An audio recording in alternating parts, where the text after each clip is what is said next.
Je crois que cette révolution sexuelle, elle a eu deux impacts, mais en fait contradictoires. Premier impact, je crois que bon, maintenant, enfin, bon, c'est pas, c'est une expression, c'est une généralisation. Hein.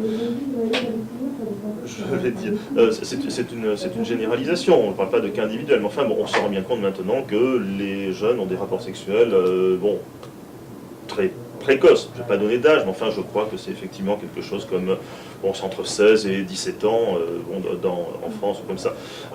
C'était absolument impensable au début des années 70.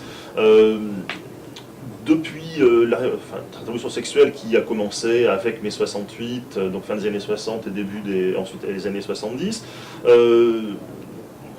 on s'est habitué effectivement à dissocier le sexe de l'amour, même si, bon, parfois on se rend compte que bah, si on associe les deux, c'est pas plus mal. Mais on peut redevenir, quelque chose, vous voulez, on peut redevenir fleur bleue comme on pouvait l'être avant dans les années 50-60. Pour une jeune femme, il était inimaginable.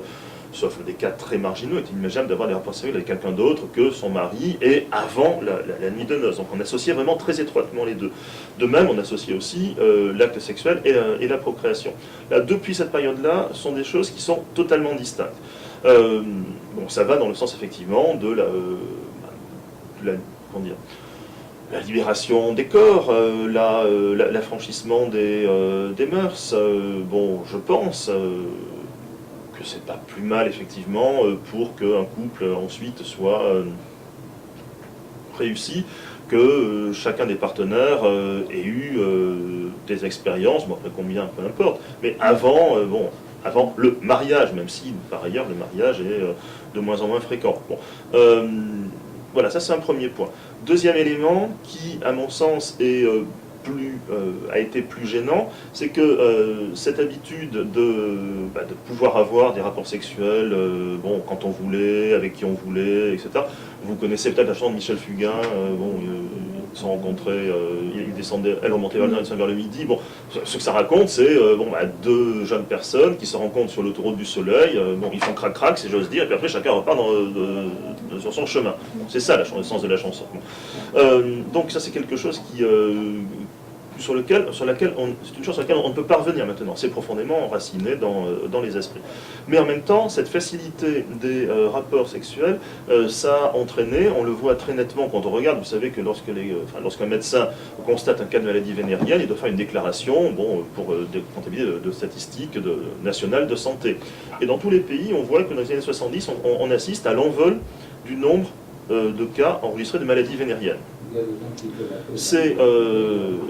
À l'époque, ça ne paraissait pas être grave du tout parce qu'il y avait en même temps disponible une pharmacopée, les antibiotiques qui permettaient de se débarrasser très rapidement de toutes les maladies sexuelles qui existaient. Ça, c'était les années 70. Et puis, cette facilité sexuelle, plutôt que liberté sexuelle, cette facilité sexuelle, elle a eu comme conséquence l'apparition au grand jour, au début des années 80, d'une maladie, le sida, face à laquelle on est resté 30 ans sans avoir véritablement de remède.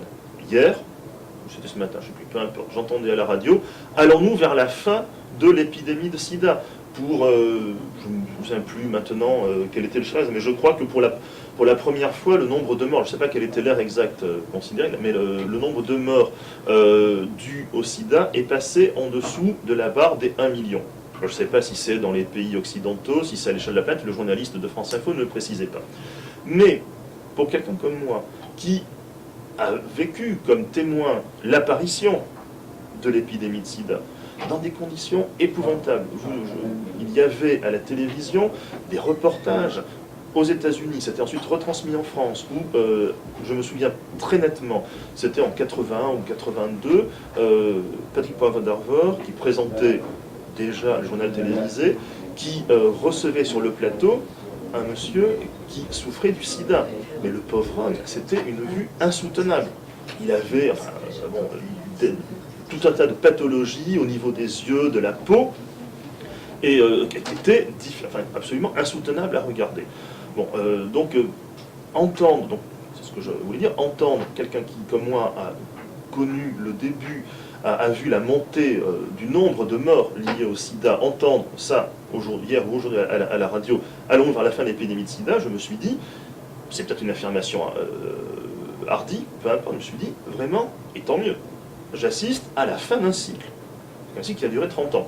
Donc ça, cette apparition d'une maladie nouvelle, ce n'est pas à mon sens, ce n'est pas un point de vue conservateur, réactionnaire, de dire que la diffusion très rapide de l'épidémie de sida, elle a effectivement été liée à la facilité sexuelle qui s'est enracinée dans les années 70, au début des années 80.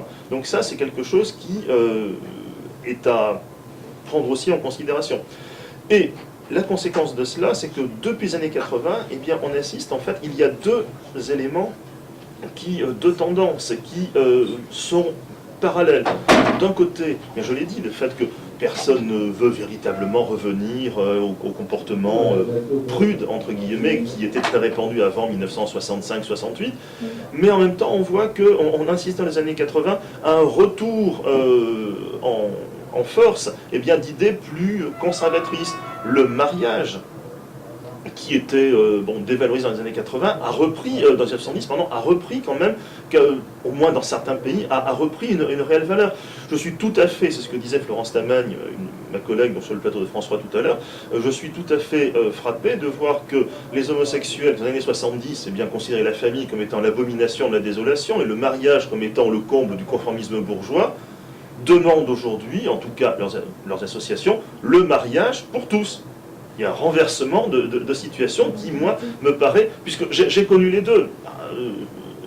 J'ai bientôt 50 ans, donc j'ai un certain souvenir, j'ai connu les deux. Et là encore, je mesure tout le changement qui s'est produit.